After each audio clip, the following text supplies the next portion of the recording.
right, here we go. 3, 2, 1. Hey! What's going on, everybody? Hey, Kingsy. Welcome back. Man, welcome back to our King's Youth YouTube channel. Oh my word. It felt like forever. It did. It felt like forever. a solid 7 days. Thanks for your sarcasm, Ron. This is great.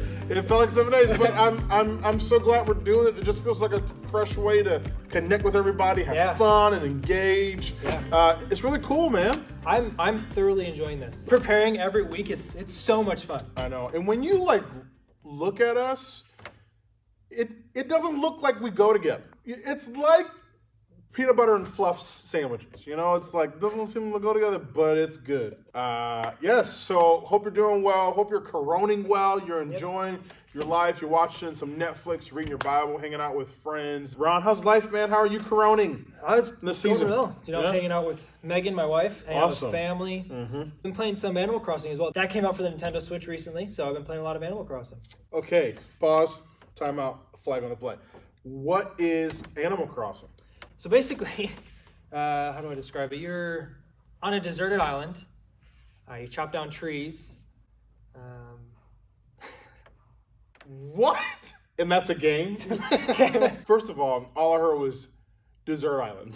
Because I'm hungry. Okay, I did a horrible job of explaining. That sounds fun. Cool. Let me try it again. Mm-hmm. Right, so you're on this deserted island in the middle of nowhere, and basically you have to harvest the land. Right, chop down trees, get ore, get fruit. What's ore?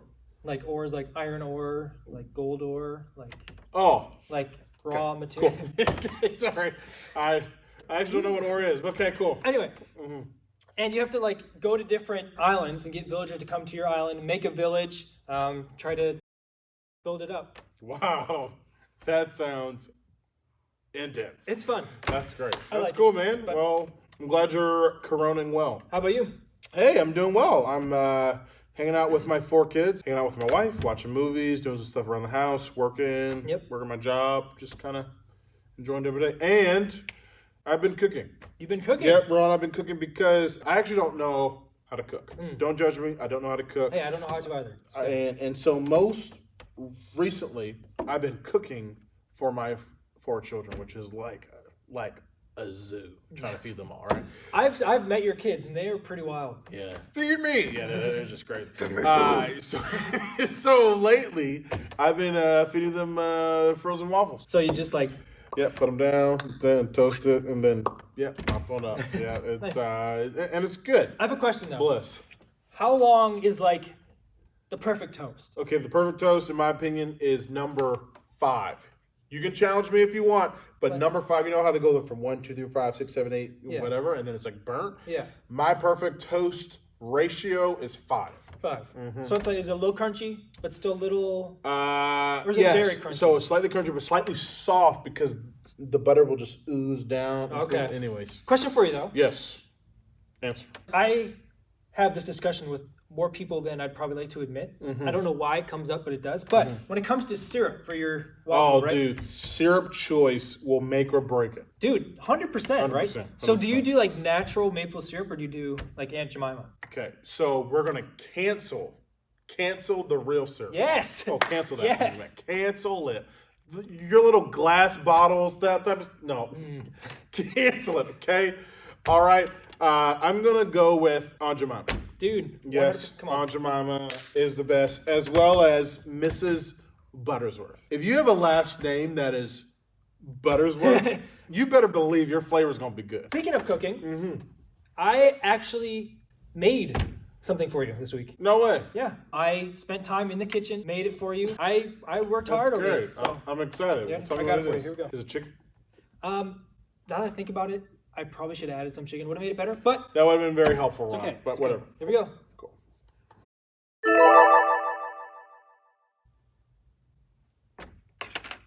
Some nice, perfectly made, perfectly amount of water and rice. First of all, that rice has an odor to it. Yeah, it smells like rice. Hey, that's awesome. You brought me rice. This is no ordinary rice. Okay, yes, it is ordinary rice, but here's the thing. If you put too much water in, it's weird and wet when you're done. Yeah. If you don't put enough, it's crunchy. This is perfect, Look at that. Yeah, that's great. Thanks, man. I appreciate that. That's awesome. Thanks for the rice. Thank you. I'll just put it over here for you to take Yeah, home. we're showing that. Next week, though, since you did that, I'm going to bring you something. Really? I'm going to bring you a gourmet peanut butter and jelly sandwich. Ooh. Yeah, baby. I didn't know Gonna be dope. peanut butter and jelly sandwiches could get more than ordinary. Oh, do you know there are so many variations of how Really? to make a peanut butter and jelly sandwich? Think about your breads. Think about your jams. Think your peanut butter, either smooth or extra smooth, chunky or extra chunky. Like, there's so many options that you can do. It's amazing. I normally just do bread, raspberry jam, smooth peanut butter. Raspberry? Bread. Yes. You like those seeds? Dude, I love it. What is wrong with you, Rob? A lot of things. Who likes raspberry jam? You know what? You tell us right now, live or in the comments, what I feel like kind. that's such a New Brunswick thing to do. I'm from Detroit. Yeah, that was culturally irrelevant. How do you make your peanut butter and jelly sandwich? Yes. Let us know. And speaking of coroning, we did announce a winner for our meme challenge last week. Yeah, so last week we asked you to submit memes about croning, this whole coronavirus situation, right? What are you doing to corone? Yep. Yeah. You guys gave us tons of stuff. Tons of stuff. And it was awesome. It was so fun. We actually delivered the prize. We did. We and did. you're about to find out who the winner is. So, watch this. Watch this. It's time to go deliver the prize for this past week's challenge. We asked you to give us your best memes involving how you're coroning, this whole coronavirus thing, anything that has to do with this whole situation that we're in. And I'll tell you what, you did not disappoint. You guys gave us tons and tons of submissions, but only one can win, and we're gonna find out who that is. Here we are. The prizes for the winner. We got some nice one-ply toilet paper. Sorry, that's all they had at Costco. We have Push Pop, Mars Bar, Smarties, Suckers, Rolo, Skittles, Kit Kat.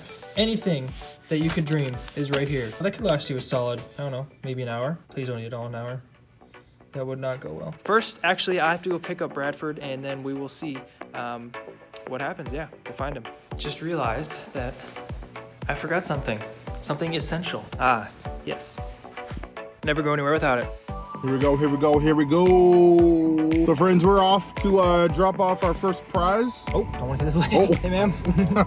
I think this car is a little too small for social distancing. Yeah, it's a little too small for me, actually. Ronnie, You know what would help is if I found out where this guy lived.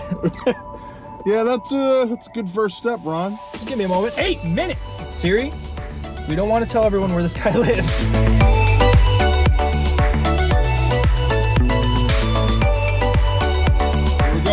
We're almost here.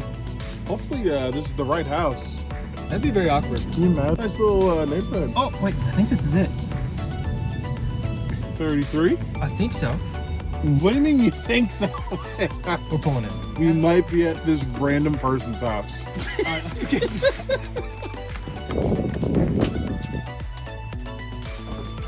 Gotta get my 6 feet. Get your 6 feet. We're good. We're good. Hey there. Hi. Is Is Alex home? You sound asleep. He's really coroning. Well, he won this week's challenge, so that's I'll for leave him. it here, and then you can open the door and She's find it. here. It's all sterile. Great. Cool. All right. Have a good day, guys. See you later. Thank you. You have a present on your doorstep. You won the challenge. All right. Enjoy. Have a great day, man. Oh my gosh. That was fun. It was. Yeah, he was asleep. He's coroning well. What's the plans?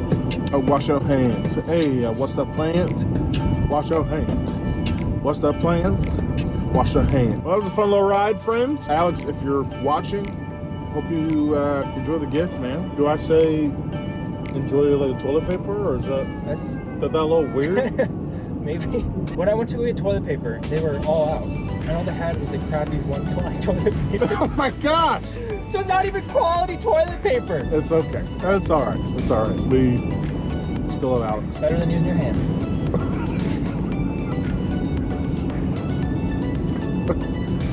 Have you ever? No, I have not. I just wanted to get that. I'm not. Because you did say better. Okay, I wasn't sure. I if could just imagine. you experienced that truth, or Well, we're back. we're back to the King's Church. Thanks for going on this journey with us. You never know. This week, we might be paying a visit to your house. So make sure you get those entries in. Cool. See you guys later. Bye.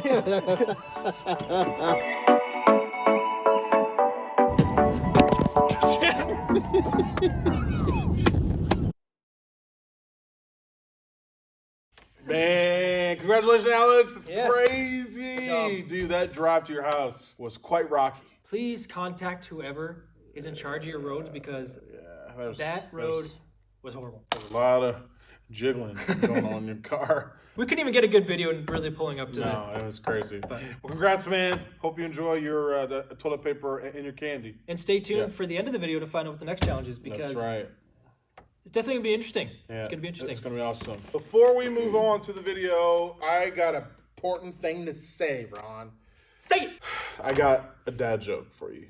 Oh, no. Yes, I do have a dad joke. I am a dad, so I do laugh at corny things. So here we go. Which planet has the most rhythm? Mercury, Venus, Earth, Mars, Jupiter, Saturn, Uranus, Nope, nope, it's not. Neptune? Actually, nope.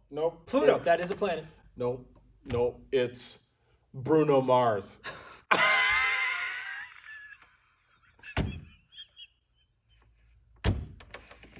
24 karat magic in the air. I have one more. Well, what? I got another Okay, dad okay, joke. okay. You got to hear this. This actually just came to me now. Why shouldn't you fart in an Apple store? Why? Because they have no windows.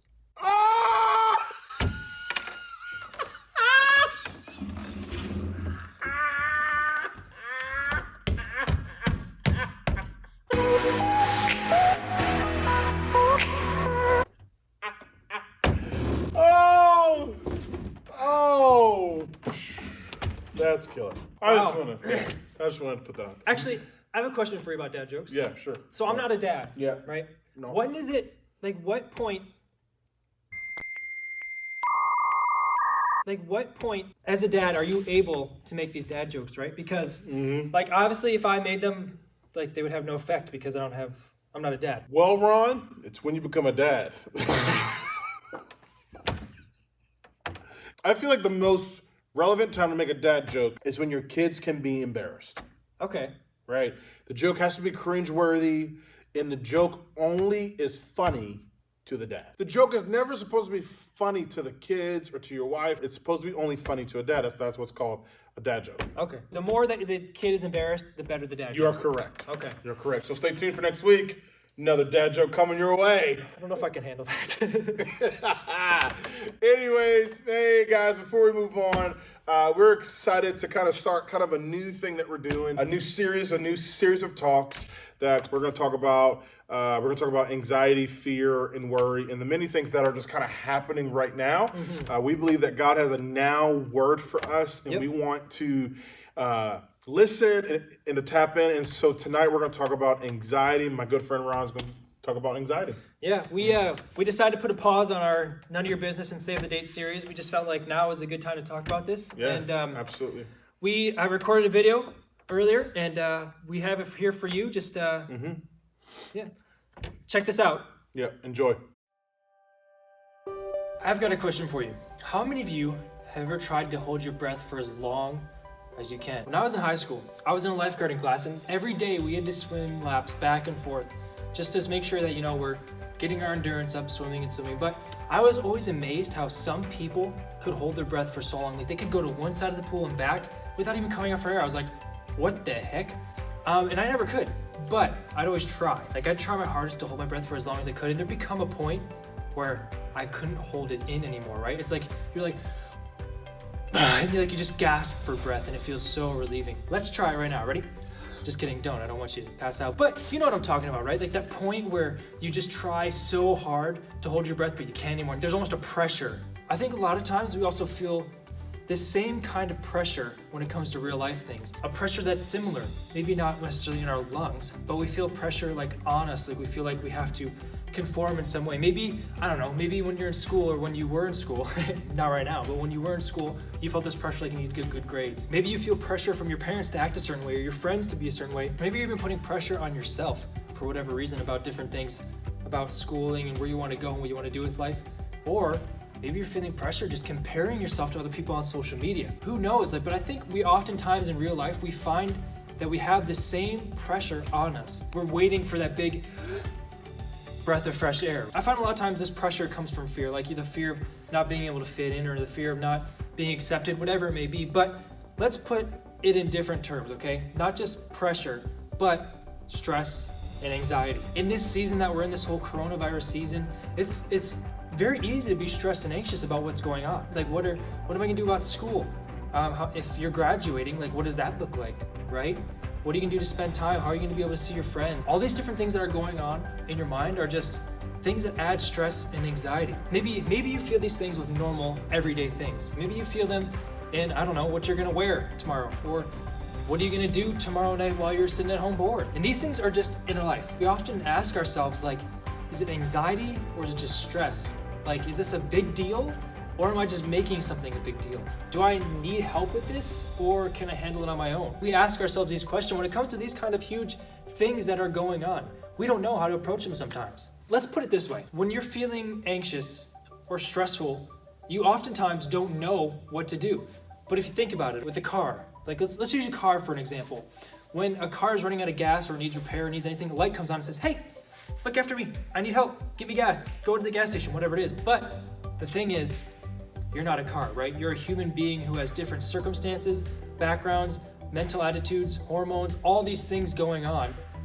And we don't know what to do about them sometimes. We don't have a clear light that turns on saying, hey, you need to deal with this stress or this anxiety. And it's different for everyone, right? It's not the same for every single person. What might make me stressed is totally different what make you stressed. What might make me anxious is totally different than what might make you anxious. And the way to deal with it is different too. Maybe for you, it's when your chest feels heavy and you can't breathe, or your head is spinning and spinning at night and you can't fall asleep. And that thing that is there is always, always, always there, and you can't seem to get rid of it. Or you always have knots in your stomach and you feel queasy, you don't know what to do. Or maybe you're always feeling like you're on edge, like you're go, go, go, go, go. We often ask ourselves, is this normal? Is it okay that I'm dealing with this? Can I avoid these feelings altogether? We have these thoughts of what point is it okay? We're here to help you figure those things out. We might not know specifically you or how it specifically affects you, but we want to give you tools to help you figure that out. So first, I think what we need to do is to define stress and anxiety, right? These two words. The thing about stress is it's a specific reaction to an actual situation. Think about this. When you have a test coming up, or when you have to do something that seems big, right? Leading up to it, you're pretty stressed, but when it's over, you're not feeling stressed anymore. It's usually short term. Like, as soon as the thing that is causing you stress happens, it goes away. The thing about anxiety, though, is it's not specific. It's a reaction to the world as a whole. You kind of feel uneasy or fearful about all things at all times. It's a general sense that doesn't really go away, even though when the stressful circumstance does. It's kind of always there. Both stress and anxiety are good. With stress, if we're stressed to get something done, then we'll usually get it done. And when we're done, we feel good. And with anxiety, like, anxiety is the thing where when you're in the woods in the middle of the night and you hear a noise, well, it could either be the wind or it could be a bear coming to attack you. So you're probably gonna get out of there, right? That's when anxiety is good. But the thing is, anxiety is bad when it sticks around. When there's nothing to be afraid of anymore, when there's nothing to be worried about anymore, but your mind and your body are still saying, hey, you need to be scared. It's that feeling that even though you know you can relax, your mind and body are saying, no. And you're constantly just in this heightened alert state. Anxiety is hurting you at that point. And maybe some of you right now are experiencing something like this with this whole situation going on and the uncertainty that's in the world today. And now there's many ways we can tackle anxiety, right? You can go for a run, you can take a nap, you can go for a walk, you can read, you can watch a show, you can distract your mind.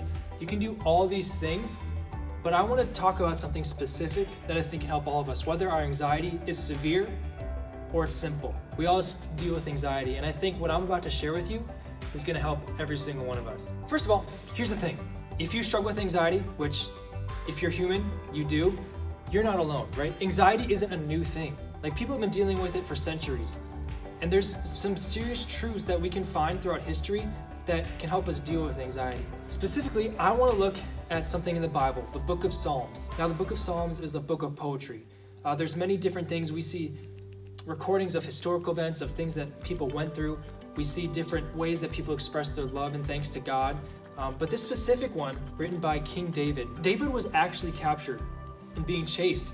And there was a moment in his life where things were going on and things were stressful and things were crazy. I'm gonna read this for you real quick, and you're gonna see what I'm talking about. Here's a little glimpse. Psalm 56, 1 through 2, it says, "Be merciful to me, my God, for my enemies are in hot pursuit. All day long they press their attack. My adversaries pursue me all day long. In their pride, many are attacking me." Now, we know that at the end of this, David gets through, but in that moment, he did not know that. Can you imagine constantly being chased by people who are trying to attack you and trying to hurt you? Like, he was probably pretty anxious and pretty stressed out. I'm thinking if I'm being chased by people that want to hurt me, I'm going to be pretty anxious. But here's the thing, he doesn't just stop there. He goes on in the next two verses to say this. In verses 3 and 4, he says, "When I'm afraid, I put my trust in you. In God, whose word I praise. In God I trust and am not afraid. What can mere mortals do to me?" David changes his focus, right? He names what is causing him anxiety, but then he puts his eyes towards something greater. He takes the perspective that he has about the situation he's in and makes it into a larger perspective of who the God that he trusts and loves is in his life. Instead of focusing on what makes him afraid, he turns his focus to God. Instead of having this perspective of people who are chasing him, he puts his perspective in one that realizes that, you know what, there's a God who loves me and protects me. We can't control what's going on around us. We can't control how our friends are going to treat us, how our parents are going to treat us, the situation that is going on between you and your sibling. Like, there's things that are way out of our control. But the thing that we can control is our perspective on those situations. We can look at what's causing us anxiety, we can name it, we can say why it's causing us anxiety, and then we can shift our perspective to a God who is bigger than all of this. Simply put, I want you to remember this. Name the what, why, and who. Name what is causing you anxiety, why is it causing you stress, and then shift your focus onto who God is. Now, I don't know what exactly you guys are going through. Maybe the anxiety that you have right now is what you're gonna wear tomorrow, or what you're gonna do after you're done watching this video. But you know, I'm sure for some of you, there's something deeper than that.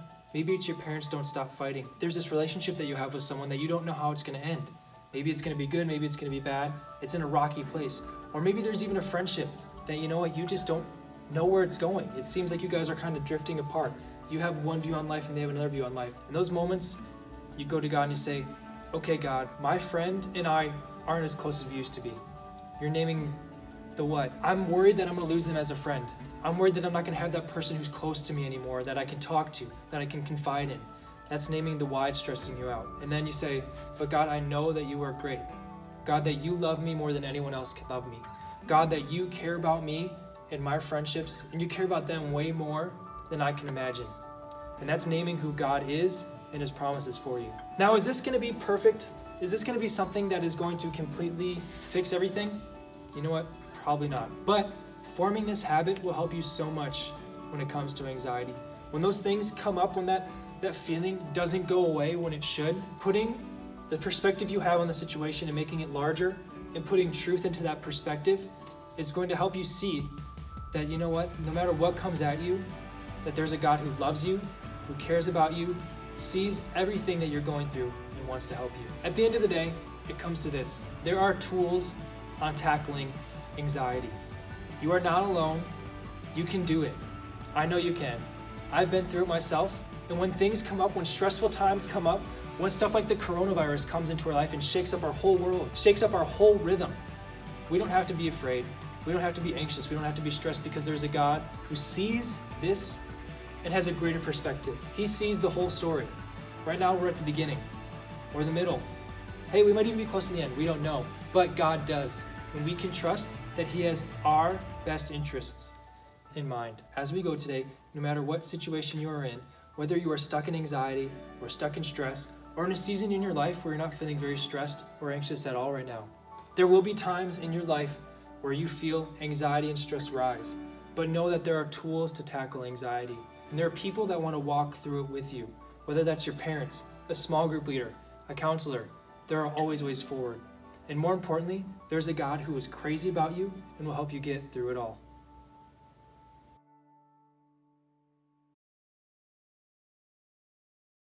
Wow, Ron. Yeah. That was incredible. Well, thank you.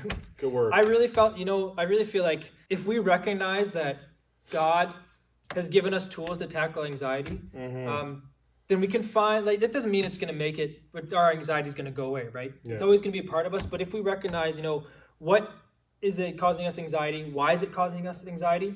And then who do we go to? Who do we say God is in those situations? If we form that habit, then I feel like the anxiety that we feel will start to be lessened, right? That's right. We'll still face anxiety. We'll still face stressful times. But when we recognize who God is and put him in perspective of that little thing that we're facing, great things can happen, right? That's so powerful, Ron. Like, we can be surrounded by anxious times, but we don't have to be anxious. Exactly. That's a good word. It's crazy. That's a good word. You don't have to be a product of your environment. No. That's so good. Yeah. And we want to encourage you, to let you know that you don't have to fear, that you don't have to worry, that you don't have to be anxious for anything, because the God who controls the universe, and the God who created the universe, and the God who formed the stars is the same God who loves you and cares for you, and the same God who will look out for you and your family. And so that was a good talk, Ron.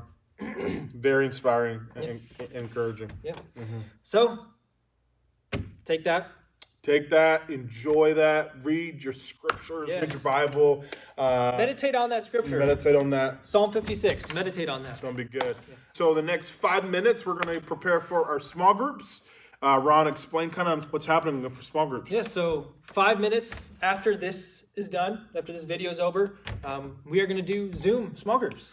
Zoom, zoom, zoom. I wonder if I can have like a car going across. Okay, wait to watch a car going across the screen. Ready? Right. No, this way. Seriously, ready? No, you did not follow me. Okay. Oh my gosh. We're so stupid. What we want you to do is DM King's Youth on Instagram or Facebook. You can message one of us privately if you have that, or just message your small group leader. We want to give you a link. You have to download Zoom. That shouldn't take too long, but when you click that link, you'll jump right into a video chat. That's right. And we're gonna break up into small groups from there, and it's gonna be awesome. Like it's fantastic. It's new, it's exciting, but you know what? God has got some great things that He wants to do in those discussions. So I want to encourage you, like, make sure you attend those small group times, because God will do great things. He will, and we believe it. So we're gonna pray for you guys, and then we're going to let you guys go. So in the next 5 minutes. Prepare for a small group. So go use the bathroom, go grab a snack, get some water, a cup of milk, or make yourself a PB&J. Whatever you need to do to get ready for small groups. And so let's pray. God, thank you so much that you are a God who loves us and a God who cares for us. And so, God, we choose to remember who you are. You are peace. You are the anchor for our souls. You are the anchor for our lives. So, God, we trust you. Even in times where we don't understand, where things are unknown, where things are uncertain. So God, we trust you as our provider. We trust you as our King. So God, we love you and we thank you. And just let me pray. Amen. Amen. Amen. We also have an announcement to make about this next week's challenge. Yes, Ron, we do. So, in light of PB&J. PB&J. PB&J. We actually want you to make one for us. We want you to create your best looking PB&J sandwich. This could be like a double decker. Yep. A triple decker. Quadruple. A quadruple. What's 5? What's a cinco-tuplet? Cinco? That's Spanish. That. Cinco? Siete? 8, 9, 10. 9, 10. We want you guys to make your best PB&J sandwich. It can be on normal bread. It can be on wheat bread. It can be on gluten-free bread. Gluten-free bread. It can be on pitas, tortillas, pickles. It can be Ew. Yeah, it's a little gross. You make your best PB&J sandwich. We want to see it. We want to rate it for creativity, beauty. Make sure it looks good. It looks good. If it doesn't look good, then you probably won't win. But send those to us, whether it's on Instagram, Facebook. Get it to us, because we want to see those PB&Js. I think we have a better prize. I mean, this past week they got toilet paper and some candy, but I feel like we have a better prize. I feel like we could do something better. We do. We're going to do a thing of Lysol wipes. Okay. And if we can find them. Sure. And some chicken nuggets. Chicken nuggets. From McDonald's. We're talking like a nice 4-pack of chicken nuggets. Nope. Oh. Nope, Ron, not 4. 8. Nope, not 8. 10, that's bold. Nope, not even 10. We're doing 20 chicken nuggets. Oh. Nuggets. Nuggets. Nuggets. Nuggets. Nuggets. Nuggets. Nuggets. Yes, Anyway. 20 nuggets for you. They'll probably be cold by the time they get to your house, but just throw them in the oven. Yep, throw in the oven. Be good. Or add them to your PB&J. Yeah. Yep. Add them to your PB&J, like nugget, peanut butter, jelly, nugget. Yes. Whoa. See you folks next week. See ya. Enjoy small groups. Goodbye. I love you.